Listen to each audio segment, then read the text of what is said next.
उनका अभिवादन करेंगे। तो ये तस्वीरें आप देख सकते हैं, ये वही तस्वीरें हैं जिनके बारे में केंद्रीय मंत्री अर्जुन राम मेघवाल ने अपनी प्रेस कॉन्फ्रेंस में बताया था कि किस तरह से जो है पूरा आयोजन किया जाएगा, किस तरह से प्रधानमंत्री नरेंद्र मोदी एंट्री लेंगे। और ये उसी एंट्री की तस्वीरें आप अपने टेलीविजन स्क्रीन पर लाइव देख पा रहे हैं।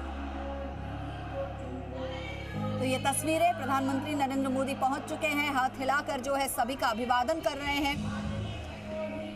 और चलिए इस खबर पर हमारे सहयोगी शशि मोहन हमारे साथ लाइव जुड़ चुके हैं। शशि मोहन, प्रधानमंत्री नरेंद्र मोदी सभा स्थल में पहुंच चुके हैं, क्या कुछ माहौल है वहां पर, किस तरह का जोश देखने को मिल रहा है?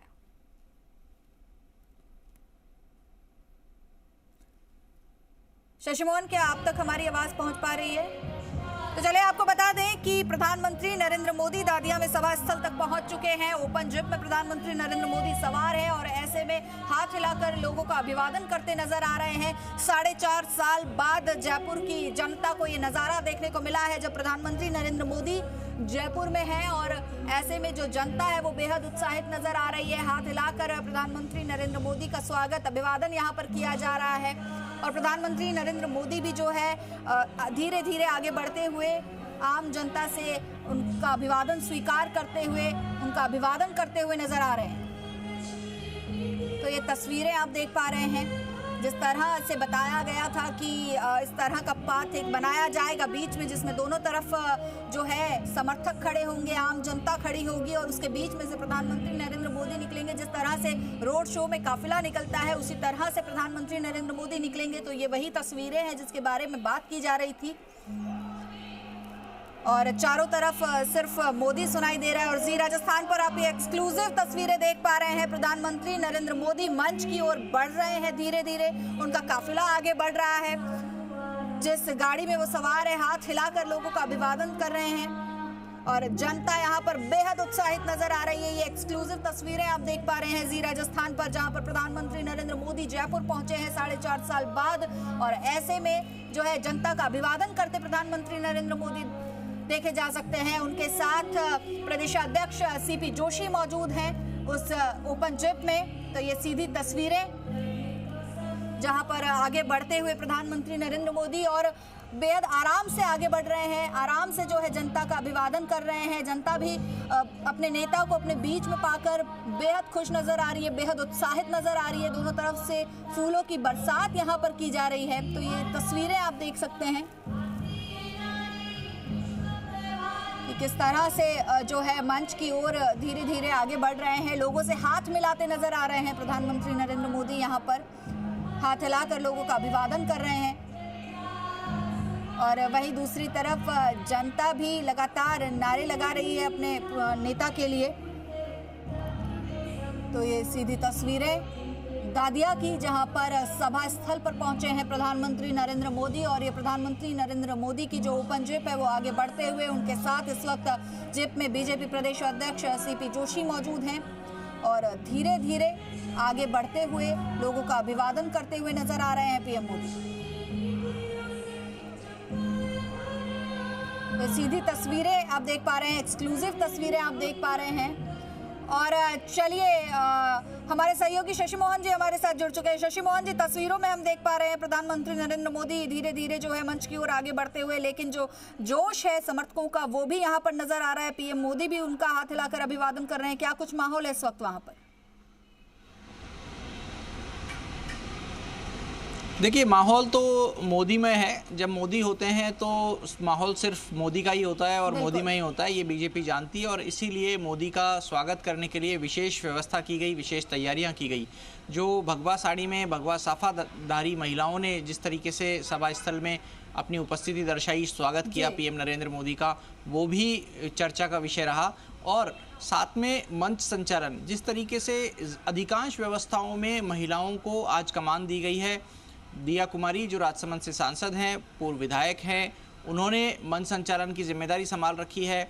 साथ में दूसरी जो व्यवस्था है सभा स्थल की, उनमें भी महिला नेत्रियों को लगाया गया है। खास बात यह है कि यहाँ पहुँचने से पहले पीएम नरेंद्र मोदी ने बीजेपी के पुरोधा, जनसंघ के संस्थापक पंडित दीनदयाल उपाध्याय को नमन किया। आज उनकी जयंती है, तो धानक्या पहुँचकर उन्होंने दीनदयाल जी की प्रतिमा पर पुष्प अर्पित किए। तो वहीं जिस तरीके से म्यूजियम बना है, धरोहर संरक्षण और प्रोन्नति प्राधिकरण के पूर्व अध्यक्ष थे ओंकार सिंह लखावत, उनके साथ में उन्होंने जायजा लिया व्यवस्थाओं का। साथ में मोहनलाल छीपा मौजूद रहे, जो एमडीएस यूनिवर्सिटी अजमेर के कुलपति भी रहे और इकोनॉमिस्ट हैं, जो संघ से जुड़े हुए हैं। उन्होंने पूरी रूपरेखा बताई किस तरीके से इस म्यूज़ियम को विकसित किया गया है। लेकिन आज की जो रैली है उसका महत्व है परिवर्तन संकल्प यात्रा के समापन सभा के रूप में। 4 दिशाओं से अलग अलग ये यात्रा निकली। आपने देखा 2 सितंबर को जेपी नड्डा ने त्रिनेत्र गणेश मंदिर सवाई माधोपुर से आगाज किया। 3 सितंबर को अमित शाह ने बेणेश्वर धाम डूंगरपुर से यात्रा का आगाज किया। 4 सितंबर को राजनाथ सिंह ने आगाज किया जैसलमेर से, रामदेवरा से। आज रामदेव जी की जयंती भी है। और 5 सितंबर को नितिन गडकरी, और आप देखिए, एक यात्रा का आगाज किया अध्यक्ष ने और 3 यात्राओं का आगाज किया पूर्व अध्यक्षों ने। राजनाथ सिंह, नितिन गडकरी हनुमानगढ़ के गोगामेड़ी में जुटे थे और अलग अलग जगह, अलग अलग विधानसभाओं में जाकर के ये यात्रा तकरीबन 23 दिन बाद आज इसका समापन हो रहा है। प्रधानमंत्री नरेंद्र मोदी बड़ी सभा को संबोधित करने वाले हैं थोड़ी देर में। उससे पहले नेता प्रतिपक्ष राजेंद्र राठौड़ का संबोधन हुआ, उपनेता सतीश पूनिया का संबोधन हुआ, केंद्रीय मंत्री गजेंद्र सिंह शेखावत, कैलाश चौधरी का संबोधन हुआ और सभी ने पार्टी के कार्यकर्ताओं के साथ सभा में पहुंचे आमजन से इस बात का आह्वान किया कि वो राजस्थान में बीजेपी की सरकार फिर से बनाने में मदद करें, एकजुट होकर के फील्ड में जाएं, लोगों के बीच अपनी बात रखें, केंद्र सरकार की योजनाओं को रखें, राज्य सरकार की जो नाकामियां उनको नजर आती हैं या बीजेपी प्रदेश नेतृत्व ने जो नाकामियों की लिस्ट बनाई है उन बातों को जनता के बीच रखें और जनता को आगामी चुनाव में पार्टी के साथ जोड़ने के लिए काम करें। ये काम किस तरीके से होगा, नेताओं का कदम ताल किस तरीके से रहेगा, तालमेल किस तरीके से रहेगा, इसके लिए अलग अलग टीम्स बनी हुई हैं। जो प्रभारी मंत्री हैं प्रहलाद जोशी, जिनको चुनाव के प्रभार की जिम्मेदारी दी गई है, साथ में बीजेपी के जो संगठन प्रभारी के रूप में काम संभाल रहे हैं अरुण सिंह, उनके कंधों के ऊपर महत्वपूर्ण भूमिका है। लेकिन सीपी जोशी जो प्रदेश अध्यक्ष हैं, उनका संबोधन प्रधानमंत्री नरेंद्र मोदी की मौजूदगी में होगा। पूर्व मुख्यमंत्री वसुंधरा राजे भी मंच पर मौजूद हैं और साथ में अन्य लोग जैसे सांसद रामचरण बोरा हैं और राजस्थान से आने वाले जो दूसरे सांसद हैं, कर्नल राज्यवर्धन सिंह राठौड़ हैं, जयपुर ग्रामीण के सांसद, पूर्व केंद्रीय मंत्री हैं। इसके साथ में सभी प्रमुख चेहरे बीजेपी से जुड़े हुए मंच पर मौजूद हैं और सभी एकजुटता दिखाने की कोशिश में, एकजुटता सिर्फ इसीलिए कि पार्टी का मैसेज अच्छा जाना चाहिए, लोगों के मन में बात उतरनी चाहिए और उस बात से लोगों के दिल पर वोट का साथ मिलने का असर होना चाहिए। आपको ध्यान होगा इससे पहले 2 यात्राओं का समापन बीजेपी ने अलग अलग समय किया। जब बीजेपी विपक्ष में थी 2013 में, तब 10 सितंबर 2013 को माफ कीजिए, अमरूदों के बाग के मैदान पर जयपुर में समापन सभा का आयोजन हुआ, जिसमें बड़ी संख्या में लोग आए अमरूदों के मैदान पर। उसके बाद में सभाएं हुई लेकिन कम हुई और रोक लगा दी गई है हाईकोर्ट की तरफ से। और 2 मैदान हैं, दोनों मैदान भरे हुए थे, 1 लाख से ज़्यादा संख्या लाने की बात हुई थी लेकिन संख्या पहुंची और भी ज़्यादा।